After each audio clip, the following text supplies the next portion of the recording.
Doctor Bhimrao Ramji అంబేద్కర్గా పిలువబడే నేను 1891 April 14న మహారాష్ట్రలోని రత్నగిరి జిల్లాలో వావ్ అనే గ్రామంలో ఒక మెహర్ కులంలో జన్మించాను.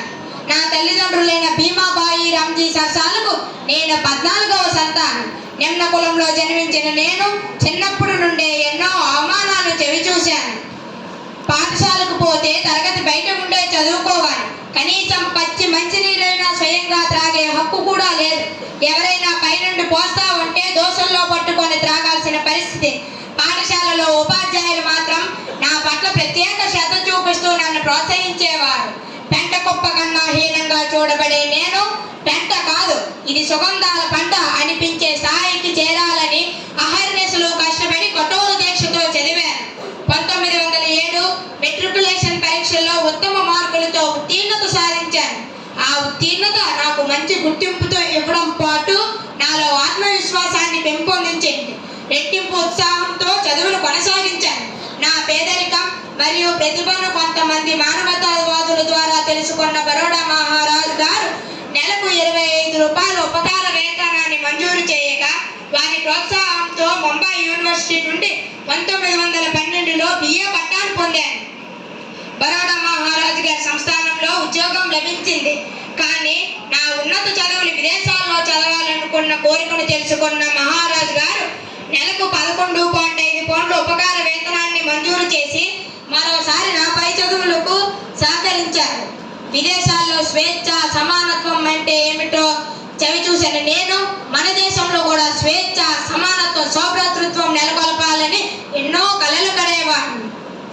విదేశీ విద్య పూర్తయిన తరువాత మహారాజు గారితో కుదుర్చుకున్న ఒప్పందం ప్రకారం 10 సంవత్సరాల పాటు వారి సంస్థానంలో ఉద్యోగంలో చేరాను.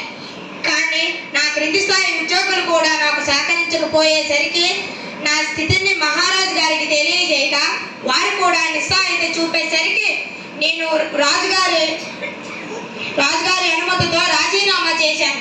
ఆ తర్వాత నా జీవితం అంతా స్వేచ్ఛ సమానత్వం సౌభ్రాతృత్వం సాధన కోసం పూర్తి స్థాయిలో గడపాలని నిర్ణయించుకున్నాను. 1926లో బొంబాయి ఎగ్జిక్యూటివ్ సభ్యునిగా ఎన్నికయ్యి పలు సమస్యలకి పరిష్కారానికి కృషి చేశాను. 1928లో భారతదేశానికి వచ్చిన సైమన్ కమిషన్ ముందుకు వెళ్ళి నిమ్న కులాల వారికి కొన్ని రాజకీయ హక్కులు కల్పించాలని కోరాను. 1930-31 సంవత్సరాలలో రౌండ్ టేబుల్ సమావేశంలో సామాజికంగా వెనుకబడ్డ వర్గాలందరికీ ప్రత్యేక హక్కులు కల్పించాలని బ్రిటిష్ ప్రభుత్వాన్ని కోరాను. 1935లో ఇండియన్ లేబర్ పార్టీ స్థాపించాను. చదువు, పోరాడు, సాధించు అనే నినాదాలతో యువతను ప్రోత్సహించాను.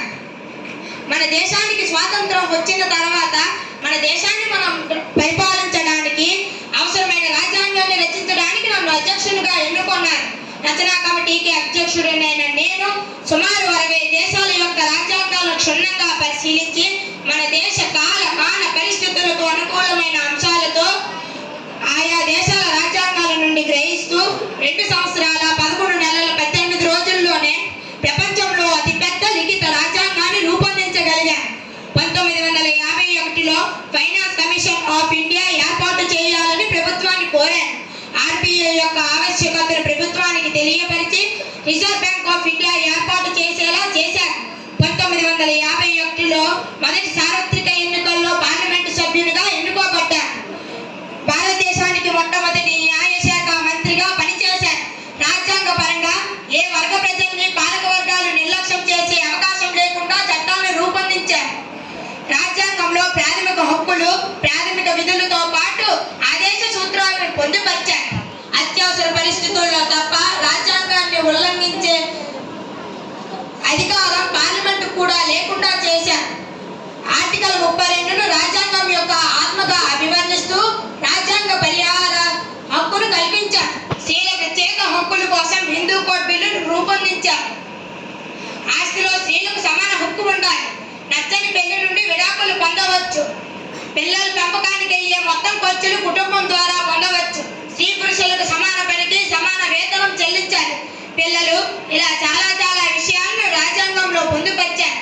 మీరు పెరిగి పెద్దల తర్వాత రాజ్యాంగాన్ని చదివి దాన్ని రక్షిస్తారని ఆశిస్తున్నారు. చివరిగా నీ కోసం నీవు జీవిస్తే నీలోనే జీవిస్తావు, కానీ జనం కోసం జీవిస్తావు. సర్వే జన సుఖినో భవంతు. జై భారత్.